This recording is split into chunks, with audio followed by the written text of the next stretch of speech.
नमस्ते, म निरज छेत्री र बियोन स्मार्ट सर्भिसमा स्वागत छ तपाईहरुलाई। र आजको भिडियोमा म तपाईहरुलाई तपाईको युट्युब च्यानलमा चाहिँ जब 1000 सब्स्क्राइबर्स र 4000 वाच टाइम कम्प्लिट हुन्छ त्यसपछिको फर्दर प्रोसेस कसरी गर्ने फर्दर मोनेटाइजेसन्स भनेर देखाउन गइरहेको छु। So here we go. Welcome to Beyond smart service.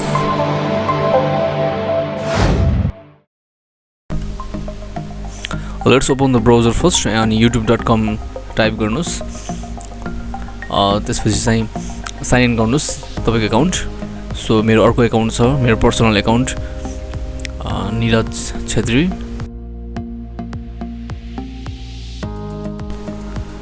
Password type गर्नुस्।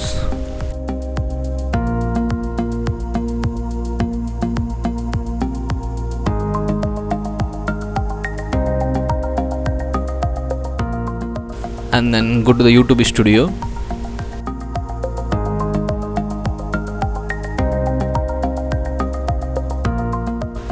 There you can see the monetization option. Click over there. त्यसपछि तपाईले देख्न सक्नुहुन्छ मेरो 1000 सब्स्क्राइबर्स र 4000 watch time 4000 hours watch time complete भइसकेको छ। सो त्यहाँ एप्लाई नाउ भन्ने अप्सन आएको छ।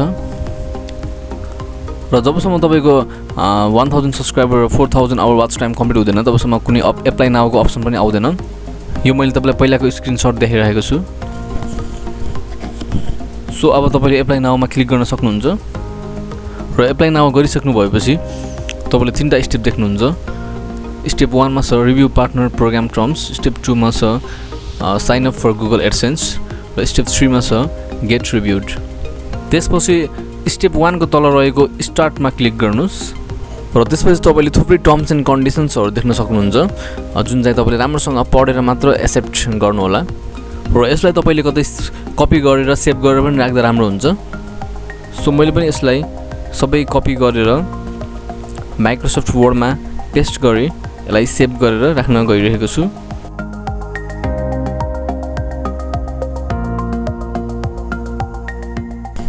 यदि गरिसक्नु भएपछि अब तपाईले I accept the YouTube partner program टर्म्समा चेक बक्समा क्लिक गरेर एक्सेप्ट टर्म्समा क्लिक गर्नुस्। र यति गर्नु भएपछि तपाईको स्टेप 1 कम्प्लिट हुन्छ।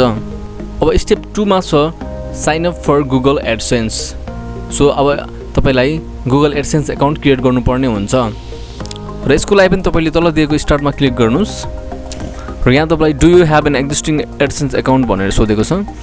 र यदि तपाईसँग चाहिँ पुरानै एडसेन्स अकाउन्ट छ, तपाईको अलरेडी एडसेन्स अकाउन्ट छ भने yes I have an existing अकाउन्टमा क्लिक गर्नुस्। र छैन भने चाहिँ I don't have an existing अकाउन्टमा क्लिक गर्नुस्।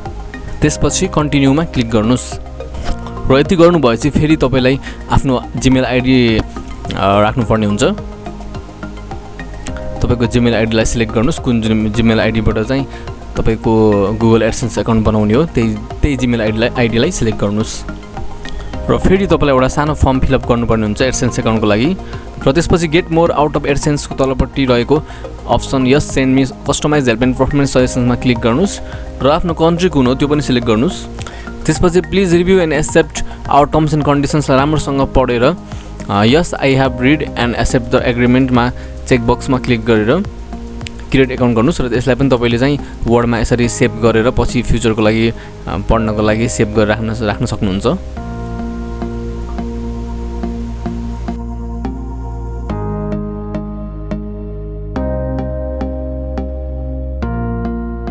यति गर्नु भएपछि तपाईको गुगल एडसेन्स अकाउन्टको होम पेज खुल्दछ। र त्यसपछि तपाईले गेट स्टार्टेड मा क्लिक गरेर तपाईको अकाउन्ट नेम, एड्रेस, तपाईको सिटी सबै फर्महरु फिलअप गर्नुपर्ने हुन्छ।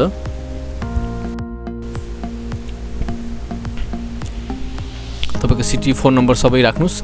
र पोस्टल कोडको लागि तपाईले गुगलको हेल्प लिन सक्नुहुन्छ through Wikipedia.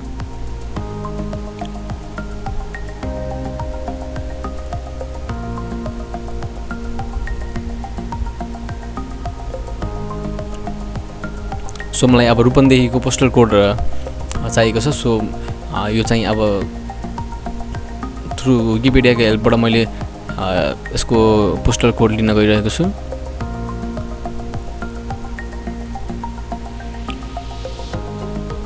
So रूपन्देहीको postal code छ 32900।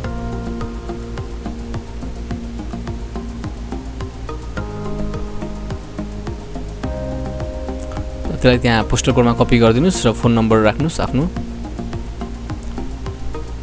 त्यसपछि सबमिट गरिदिनुस् यदि गर्नुभएपछि तपाईले रिडाइरेक्टिङ टु योर होस्ट भन्ने मेसेज देख्न सक्नुहुन्छ र अब देख्न सक्नुहुन्छ स्टेप 2 मा चाहिँ इन प्रोग्रेसमा छ र यो चाहिँ के भनेछ भन्दा your AdSense account is being created or linked this can take a few hours भनेछ सो हामीलाई चाहिँ वेट गर्नुपर्ने हुन्छ फ्यु आवर्स र यो स्टेप 2 कम्प्लिट भएपछि मात्र हामी स्टेप 3 मा हामी जान सक्छौँ फर द रिभ्यू अब चाहिँ after waiting a few hours मेरो एडसेन्स अकाउन्ट एक्टिभ भइसकेको छ सो देख्न सक्नुहुन्छ मेरो भर्खरै स्टार्टिङ भएको भएर सबै मेरो अर्निङ्सहरू सबै ब्यालेन्स सबै $0 देखाइरहेको छ र अब तपाईँ युट्युब स्टुडियोको मोनेटाइजेसन सेक्सनमा जानुभयो भने तपाईँको दुईटै स्टेप 1 र स्टेप 2 कम्प्लिट भएपछि अटोमेटिकली स्टेप 3 एक्टिभेट हुन्छ र स्टेप 3 भनेको गेट रिभ्यू हो यति बेला चाहिँ युट्युबले तपाईँको सबै अब तपाईँको च्यानल तपाईँको भिडियोज मेटा डाटा लाइक तपाईँको युट्युब थम्बनेल्स भिडियो टाइटल्सहरू सबै यो टाइममा चेक गर्ने गर्दछ र यो चाहिँ यो प्रोसेस चाहिँ अलि लामो हुन्छ यो चाहिँ more than a couple of days more than weeks around 1 month पनि हुनसक्छ सो सबैभन्दा लामो स्टेप भनेको स्टेप 3 हो यो चाहिँ हामीले वेट गरेर बस्नुपर्ने हुन्छ र मेरो चाहिँ 1 विकमा चाहिँ मलाई युट्युबले चाहिँ फिडब्याक आई मिन रिप्लाई पठाएको छ जुनमा चाहिँ मेरो कन्टेन्ट रियुज भनेर आएको छ सो मैले चाहिँ मैले त्यो मेरो सबै कन्टेन्ट भिडियोहरू सबै चेक गरेर कुन चाहिँ अब रियुज भएको छ सबै चेक गरेर त्यो भिडियो डिलिट अथवा एडिट गरेर त्यसपछि फेरि मैले 1 महिनापछि मैले चाहिँ रिएप्लाई गर्न पाउँछु so thank you for watching this video यो भिडियो मन परेमा लाइक एन्ड सब्सक्राइब गर्न नबिर्सिनु होला र तपाईँलाई केही क्वेसन सोध्नु छ भने चाहिँ you can comment me instantly I will give you response to your comment so see you in my next video till then take care and good by